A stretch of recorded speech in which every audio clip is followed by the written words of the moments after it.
Hi everyone, thank you so much for tuning in to this video. My name is Kay Washington, and for those of you who have saw my previous upload, you know that at some point we wanted to undergo an IVF journey to continue to grow our family. But during that time, or since that time, we have decided not to do that. And I thought I'd do a just quick update on where we are now in the process. So initially, 2018, whenever me and my husband were married, we decided that we definitely wanted to continue to grow our family. We have five daughters, five beautiful, talented daughters between the two of us, but it was our heart's desire to continue our family and have a child based on our union, preferably a boy, but we are truly grateful for whatever blessing God bestows upon our family in the term of our own child. So whether that be a boy or girl, we are here for it all in its entirety. So with that being said, I really just started to do my homework on the process, just trying to understand what we're going to do and how we're going to make this happen. So, initially, I will say that a reversal was always in the back of my mind, but it wasn't until I went to my primary care doctor at the time and I talked to her, and she was just like, there's no reason to put your body through a surgery to have a reversal when you can simply just do IVF. So, I mean, I really didn't think about it at the time, and it just seemed like a good idea. I mean, I trust her judgment, and I thought that it would be a great option for us, especially if we're just wanted to do this one time, and especially if we have no other underlying conditions. There are no other barriers to pregnancy other than me having my tubes tied in 2010. So immediately I started to Google search and research and look up articles, and even joined a couple of Facebook groups with like-minded individuals who were looking to do the same thing. And I learned so much at 2018. So 2019, we've been married for a year by that time, and we were just doing a lot of traveling, having a lot of fun, and we really wasn't thinking about starting the process because, again, in the back of my mind, I felt like I had a whole lot of time. And so I was just like, yeah, we can wait a little bit longer. So fast forward, 2020 comes around. This is like the end of January, beginning of February. Called up Dr. Christensen's office. I'm like, hey, I want to come back. And they're like, okay, girl, but you got to do all those tests all over again. So I was like, oh my God, what? So had to psych myself out to do those tests all over again. I didn't have Kelsey Sibo anymore. I got a different kind of insurance. But this insurance was kind of like, um, it was kind of like one of those that you can pretty much go anywhere, but then the fees would be kind of weird. So anyway, um, went there. The tests were a little bit cheaper that time. I would say all of the testing together was about $500 that time, but I learned something very important. I learned that my AMH levels were declining. I think at that time they were maybe a 5 when they had been a 7 in 2018, just a year previously. So, we're in January, February of 2020, and I'm like, oh my God, I don't know what that means. But if you say I'm still in the game, I'm cool. So I'm like, okay, we'll continue to just save our money. And the price point was a little bit around the same, but I will say that by that time, she had added ICSI and also freezing and everything like that. She added it in the price, so it was not a separate price at that time. So I was happy about that. So then here we go, March, a little bit after my mom's birthday, maybe about March 17th or so, the whole world shuts down. So ain't nothing happening. COVID is out. It's a thing. It's give. So in the midst of doing that, I'm like going crazy on Facebook. And this is something that I also want to advise you to do, parents. Like, take breaks from Facebook. Facebook can be very, very good, or any social media platform that you're on during this process. They can be very good and informative, but they can also be overwhelming because everybody shares their experience and everybody's experience is different. You're probably watching this video and you could relate to maybe half of what I'm saying, but then you may have your other experiences.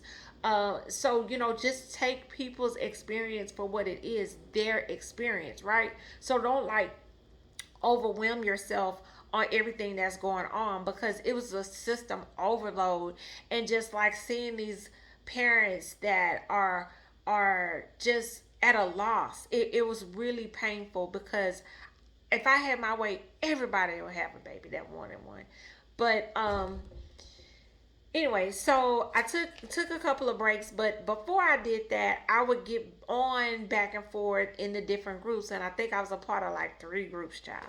So I'm in these groups, and so I'm starting to see Dr. Christensen's name like pop up way too many times, and not in a good way at all. And again, she's the only doctor in Houston that does Invocell. So it's not like her name is Dr. Smith or Dr. Johnson or Dr. Walker, where it's like, oh, which one you talking about? There's so many doctors with their name. No, ma'am. She has a very unique name. She may be the only Sonia Christensen, Sonja with a J, Christensen in Katy, Texas. So, you know what I'm saying? That's no mistake. And it was like not flattering comments either, but not like bashing her in a way, just people just being real and authentic and telling their experience. So after the first like 3 or 4, I was kind of like, well, I didn't even comment, because your experience is your experience. And I was like, okay, well, in the name of Jesus, that's not gonna happen to me. So I was just like, I done already invested some money and some time over here. So I'm at this point, I'm just price shopping for a better price for traditional IVF, right? So then I read this lady's post, and it was extremely detailed, and it basically just said how she did get pregnant. She did do the IV Invocell process with Dr. Christensen. She had a confirmed positive pregnancy test, I think twice, and she's just about at the point where she's ready to be passed off to her OB for the remainder of her pregnancy, when she gets called in for a routine visit, and Kay says she doesn't hear the heartbeat. And she's like, what do you mean? And she wasn't feeling good. She had like a chest cold or whatever, and she's like, yeah, I don't feel a heartbeat. And she's like, that's impossible. So she literally left the lady and her husband in the room to like, grieve or whatever. And she said, go to the emergency room and do a DNC or something to that effect. Don't quote me, but it was something like that. So I was like, oh my gosh, I'm reading it. Then she says, whatever, like cold or whatever she was having, she decided to go to the ER. Now, again, we're still in COVID, right? So she went to the ER, and the ER doctor was like, yeah, you probably just have a chest cold, but you and the baby are doing fine. And she's like, what? Excuse me. What'd you say? She's like, yeah, you and the baby are fine. You probably just have a chest cold or something like that, but we're going to do an ultrasound and just monitor you. So she's crying, and she's going, straight bananas, because she was like, she did not want to believe what Dr. K told her. And in fact, she said that Dr. K had called in a prescription for her to finish passing the baby out. I'm guessing like a Plan B pill, something like that, but whatever. But she said she didn't want to believe her, so she didn't go and pick up the prescription. Come to find out, she goes to the ER. Not only is she okay, she doesn't have COVID or anything like that, but she's very much still pregnant.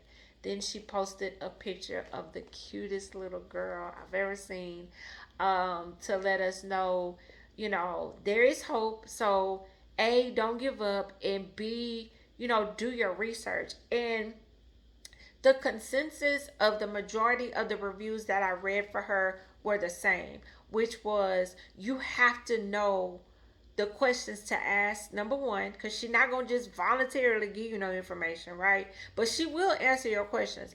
But you have to know the process, and you have to educate yourself on what to expect. So then I'm thinking, okay, I got one or two choices. Either I can stick with this lady and just really be on my A game about what medications am I taking? Ask those questions. What time do I take it? What time do you need me back at your office to retrieve? How long are we going to monitor, the embryo? Just questions. You know, I don't think any question is off limits because this is your body, your child, and your family. Or I can just go ahead and bite the bullet and do this whole process with another doctor, or I can maybe travel out of town and still try to see if I'm a good candidate for Invocell, get another second opinion on that. So I was just like, you know what, I got about a good 2 months before these tests are no longer valid and I have to retest. So I'm just going to use this 2 months to just breathe and think about it, pray, and just forget it. Then it happened. I started uh my favorite book of the Bible is Psalms, so I started listening to the audio Bible every morning, and I listened to the entire book of Psalms before I log into work. And so one night, I was in the room, my husband, and he was just like, you know what? I wish that it could just be, normal. Like I could just, we we just do what we do, and you be pregnant. And it was like the way that he said it, kind of like, I don't know, like the light bulb went off. It was just like, well, why can't we do that? Like, why can't I just do the reversal and be done with it? And he's like, what if I didn't want to just have one? What if we want to have more than one? And he's just like, I don't know. I just wish we didn't have to do IVF. I wish we didn't have to need it. And so I'm like, but we don't. Like we are in a different position than some parents. The only thing that's separating us is the fact that my tubes were tied. So I had already, of course, did research on that. And I will say that this group of individuals that I met just out of the blue have been absolutely amazing. Dr. Motif, I haven't even met him yet. By the time you watch this video, I probably will have met him. But at this point, as of today, I have not met him yet. I am only a part of his Facebook group, which is called A Personal Choice. It is Tubal Reversal, Dr. Charles W. Monteith. He is located in Raleigh, North Carolina.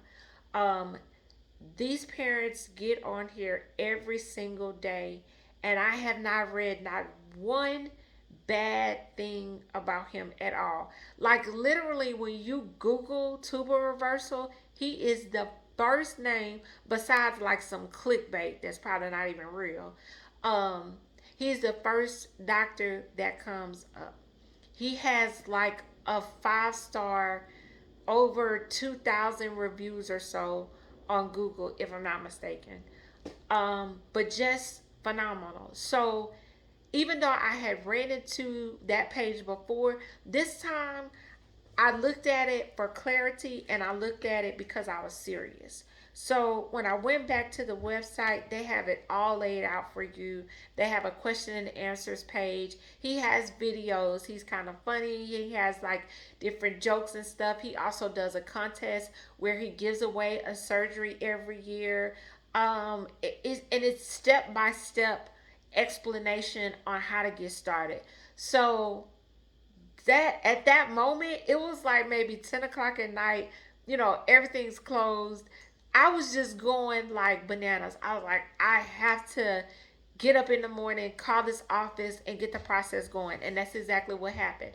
You can do a like the request more information on his page, and they get right back with you the next day. So part of my process was I had homework to get my surgery report, my operative report from 2010 when I had the tubal. So luckily for me, that hospital is still up and running.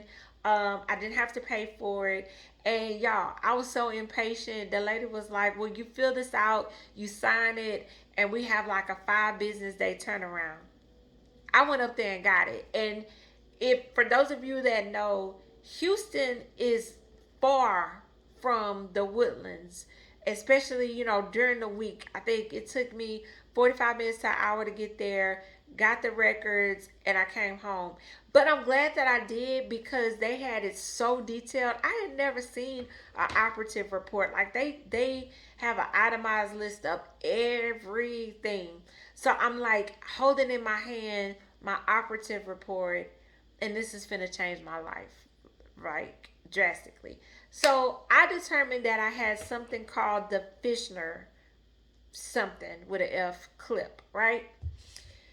Um, and these clips, one is placed on each tube, and it's almost like, I don't know, maybe like a paper clip or something, but you know, well, I guess a paper clip has space, but it doesn't have a space. It's almost like a staple, right? If someone took a giant staple and stapled your tubes shut, so nothing could travel in or out. So I'm like, oh my God, this is amazing. Then go to Dr. Monteith's website, and he actually details the type of reversals that he has done, with the most common being what I have. That is just, oh my God. So he's like, yeah, I do those, no problem. Send in the report. Now, like I told you, I drove to get the actual hard copy. Well, I didn't know that they had already faxed it over to his office, and the lady called me on my way home. She was like, "Oh, we're at your report. I'm looking at your report. Let me explain what you have." Love them, love them, love them. So anyway, they're very detailed and they're on top of it. So I'm like, okay, I'm ready to go. So I did what's called a prepayment account.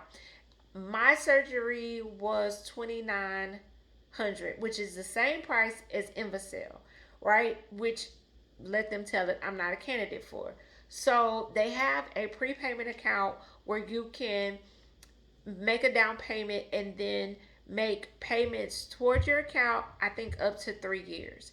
Also, he has on his website, information about who's a good candidate. He's done this surgery on someone 45 years of age. I'm not 45 yet. Um, and he's also specializes in different other methods of reversal as well. So those are some of the things that stuck out to me. Also, there's a doctor here in Houston, because I did want to get two quotes. They charge a little bit more, but this doctor was booked for like the next year. And then he has an age cutoff of 41, I believe. And he has a body mass index or BMI cutoff of 33, if I'm not mistaken. Well, Dr. Motif, his cutoff is 37.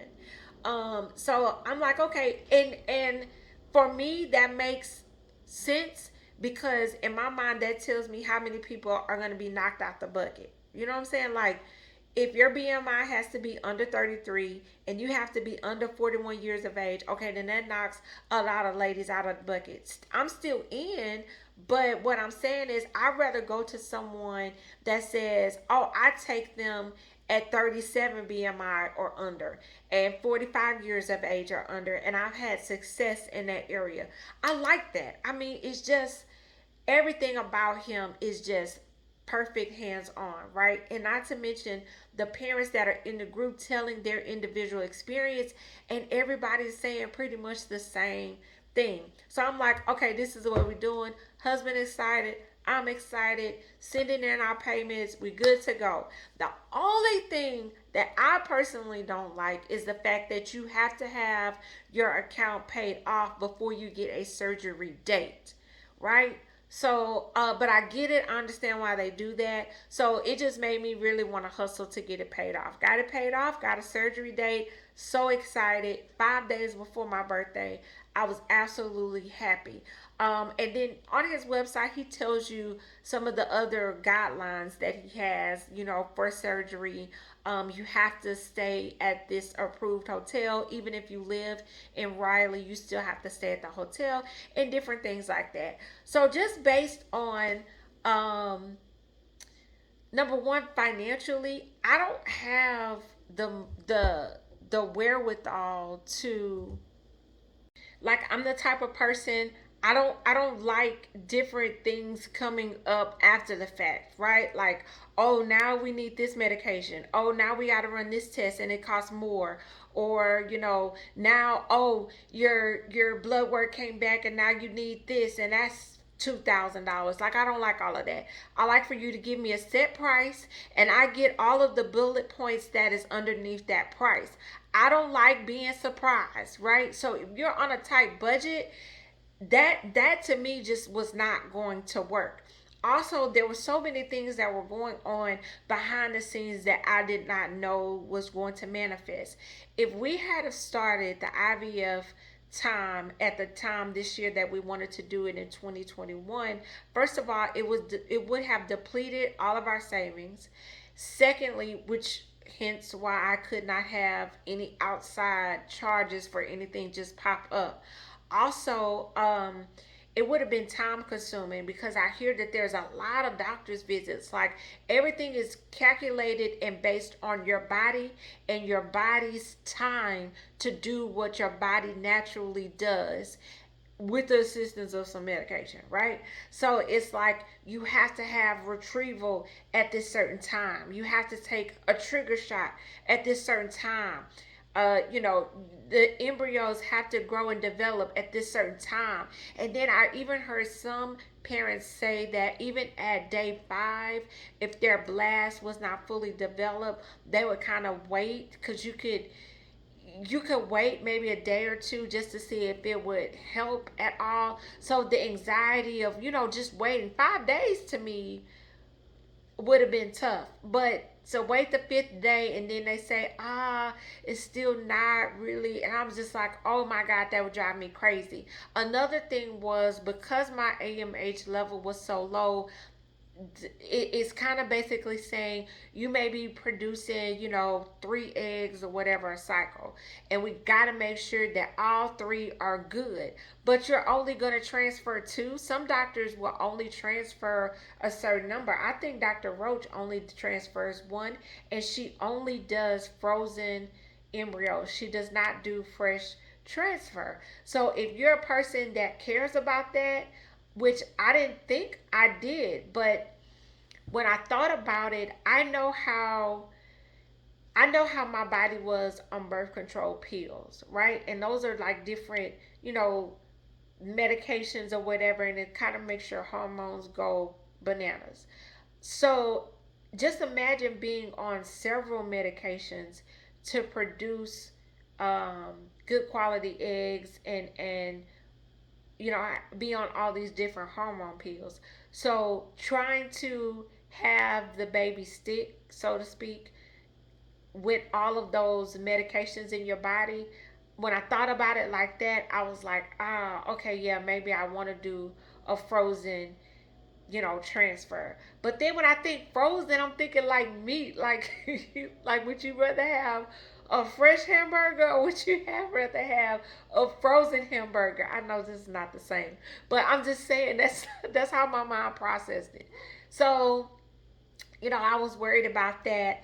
And then not knowing that my job, I would go in for another position. I end up getting the position, thank you, Jesus. But with that new position came more duties.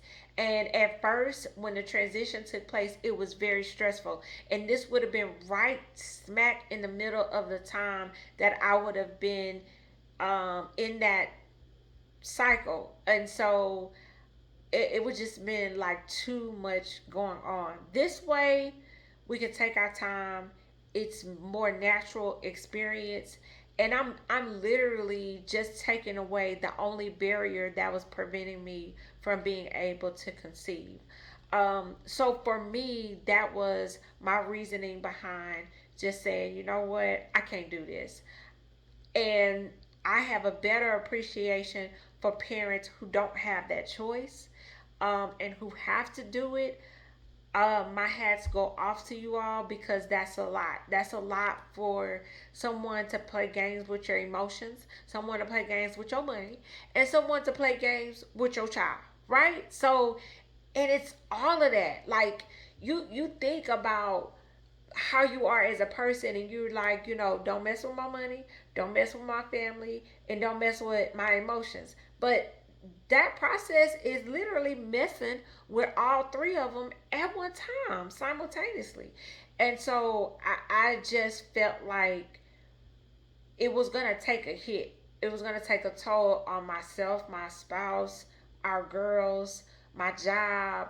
At least this way, we can slowly, gradually um, still have our goals met, and still live out our dreams, but in a more manageable way for us, that we can manage our emotions, that we can manage our finances. So I thank God for Dr. Monteith. Again, I have not met him yet as of taping this video. Um, I thank God for the staff that he has. They answer your questions. They call you when they say they're going to call you. They email you when they say they're going to email you. And they keep track of every single thing. I cannot wait to meet the ladies that I have came across from that office. And, you know, obviously, I can't wait to meet Dr. Monteith as well. So I hope that you all found anything that I shared today helpful. Blessings to you and those of you who are in this process.